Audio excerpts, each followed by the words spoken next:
was in Alaska doing a lawsuit. We're way out in the Aleutian Islands, getting ready to leave and go back to Anchorage and then home. And I had a ticket in my pocket to get on an airplane. A pastor came up and he said, listen, I can save you money. I said, how's that? He said, I flew a small airplane up here. And I fly a small airplane, and I can take you in my little airplane and you can save your ticket. And this did not sound, I said, gee, thank you so very, very much. But I've got this ticket. We'll just make our way on home, me and this other lawyer with me. He said, no, you gotta do it, you gotta do it. And against every better judgment I had, I said, okay. Well, we went out to the airport, took us by his little plane, and I looked at it, and I thought, well, one good thing, it's shiny. Then he walked around it. We got in. He's on the left front, I'm on the right front. The other lawyer's sitting right behind me. And he started it up, and it started up just fine. Well, we taxied out. I said, should we pray? He said, yeah, that's a good idea. We normally don't. I said, well, this time we're gonna. And I'm telling you, I prayed 5-8 minutes. I prayed a long time. We went and got on the runway. He starts down the runway. The plane lifted off ever so gently, and we start climbing. And it's wonderful. Not a problem in the world. We started climbing, and we flew probably 3-4 minutes. And something happened that will never leave my mind. The pilot turned to me and he said, we're going in the clouds and I can't fly in clouds. They make me pass out. I said, clouds make you do what? Now, it's been cloudy all day. And we go right up into the clouds and you can't see anything. And he looks at me and his eyes roll back in his head. And he starts mumbling. And he passes out, passed out cold. Now I grabbed him and I shook him and I said, come on, you got to wake up so I can kill you. Now we're in the clouds flying along with no pilot. And my friend in the back seat said, we're dead, aren't we? I said, there's a very good chance of that, yes. He said, what are we going to do? I said, I don't know. But there was a radio right there and I handed him the microphone and I said, start asking for help. So he's in the back seat reaching up and he said, hello, hello. We didn't know any proper radio etiquette. All we were saying was hello. And somebody answered back, hello, hello.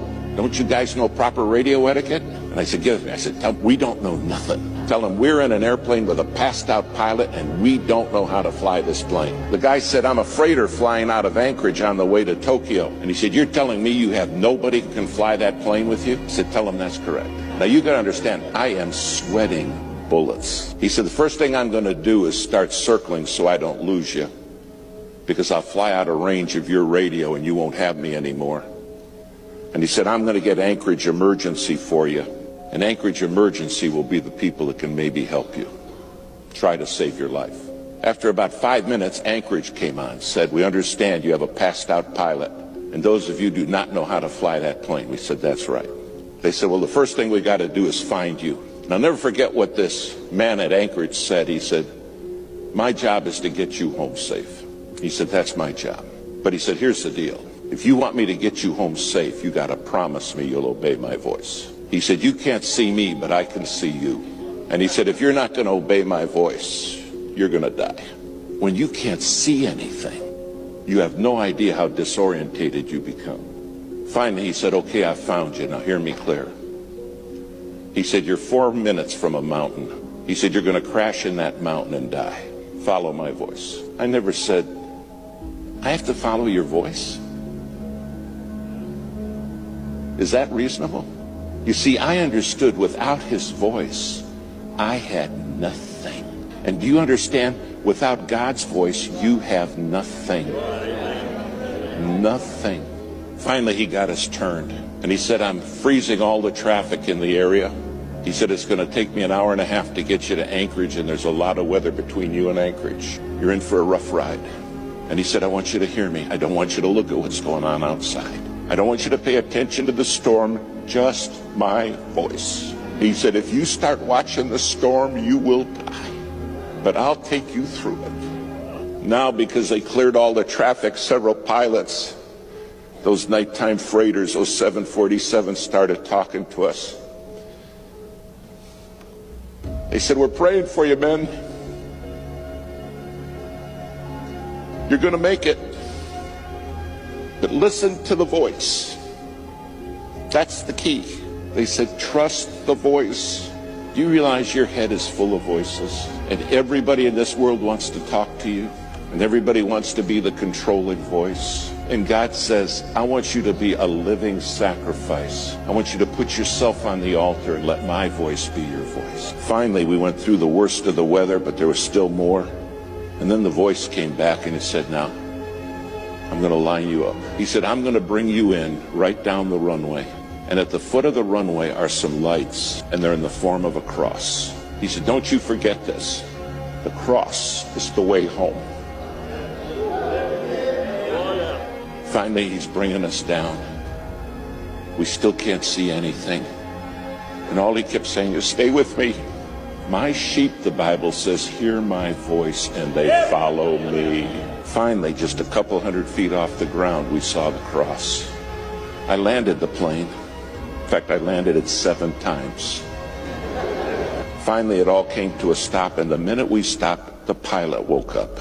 The voice said, thanks for listening. I watch them crash and burn all the time because they won't follow my voice. They don't understand I'm the one who can see them even when they can't see me. But they get the voices in their head and they kill themselves. They self-destruct. Thanks for listening to the voice.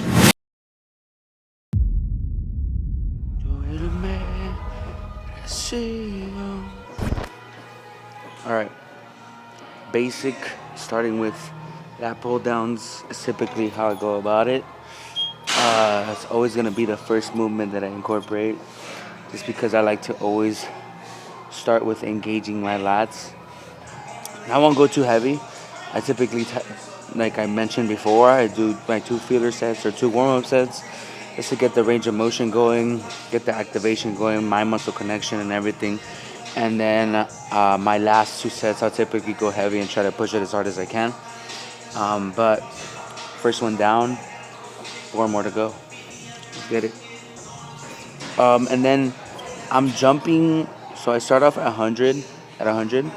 My jumps are from 100, 140, 180, and then depending on what 180 feels like, I'll either be at 200 or 220 my last set. But we'll see. It varies.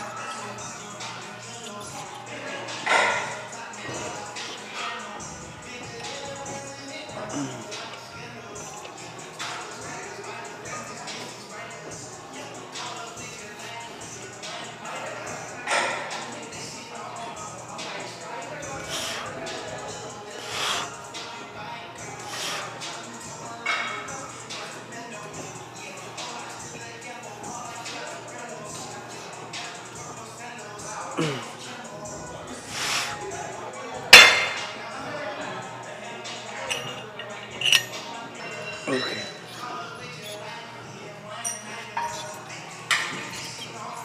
Alright, I think I lied a little bit. I jumped from 140 to 180 because I don't know. I think 160 would have been just a waste of a set, so I jumped straight to 180.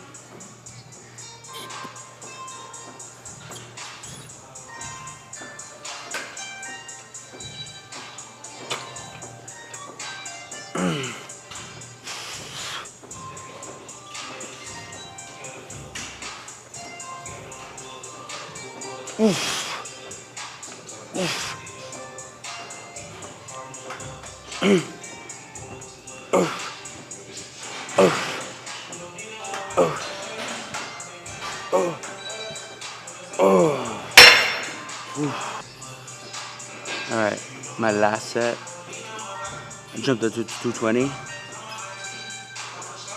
I'm debating either to keep my sweater on or not because it keeps on riding up my shirt, bruh. Fat people problems, I ain't gonna cap.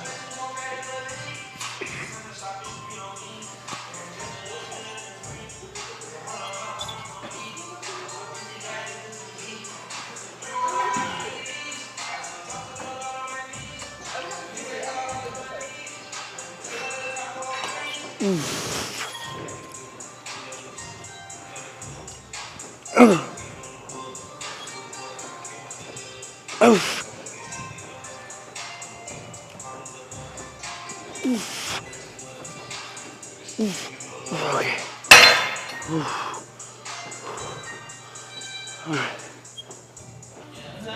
Moving on to isolated lat pull downs. My mic is about to die, so I don't know. I don't even know if I'm in frame, but I don't know till when it's gonna die. So I think we're gonna end up changing it to a little bit of a B-roll. So bear with me. I'd rather save the audio for afterwards on the on the drive home. So I'll catch you guys after. Enjoy this B-roll. Let's get it.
This is the sound of love's marching band, and how they hold you like a gun, and how I sing you like a song I heard when I was young and buried for a night like this.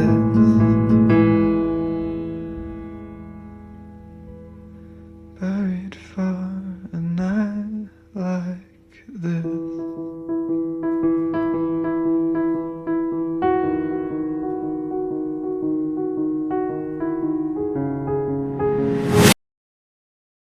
Say something to the camera, bro. Go ahead. Now I'm recording you. You called me ugly.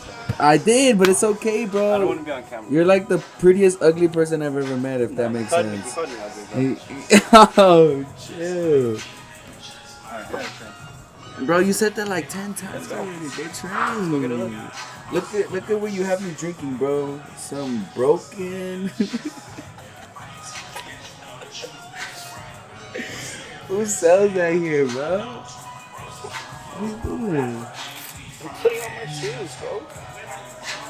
Adam, I want to be like you when I grow up, bro. Me too. Doesn't everyone? I mean, to be a bum is crazy, bro. Oh, okay. What a way to start some context, bro. Hopefully, bruh. Let's do this. Let's do that. Whatever. Hopefully, y'all can see me. But I went home. Now I'm back at the gym we're gonna film a skit for the new drop that just released for Hidden Strength. I will put the link in the description if you're trying to cop some Hidden Strength merch. Use code. Just kidding, we don't have codes. If you want to cop it, go ahead. Most of the time, that's the kind of clothes that I wear here. But awesome pump covers, dope shorts. I'm actually wearing some. Oh, I'm actually wearing some right now. But wrapped up a beautiful. Dang, I almost forgot what I did today. I wrapped up my pool day. Ended up with some biceps. It felt pretty good. Felt pretty engaged. I did my pulling motions and then I moved on to some biceps, but I didn't record the last 3 movements that I did for biceps only because it started getting packed. My camera was about to die. There was just so many technical difficulties that was gonna happen that I was just like, you know what? Let me just put my camera away. Then I did. After I was done with my bicep accessories, I went ahead and did cardio for 25 minutes on the Stairmaster, and that was amazing. So I actually started reading the book of Exodus. I've read it before, but it's always good to refresh your memory. And I'm actually reading specifically of the story of Moses and when he was born. And it's a beautiful story. But I'm going to go ahead and wrap up the video here. If you like it, please share, comment, like, subscribe, and do all that pretty stuff. How you doing, man? Good, thank you. Like I said, like, comment, subscribe, share, whatever you want to do. Stick around if you want to see more content. I know it's a little crazy between cinematic, audio, voiceovers, and this and that, but bear with me. You know what? It's gonna be crazy, man. I don't feel like there's no formula to this thing, man. It's just whatever happens. Just go with the flow. But this was this was vlog 4. I hope you liked it, and I'll see you guys tomorrow, which in your case, in the next one. Peace.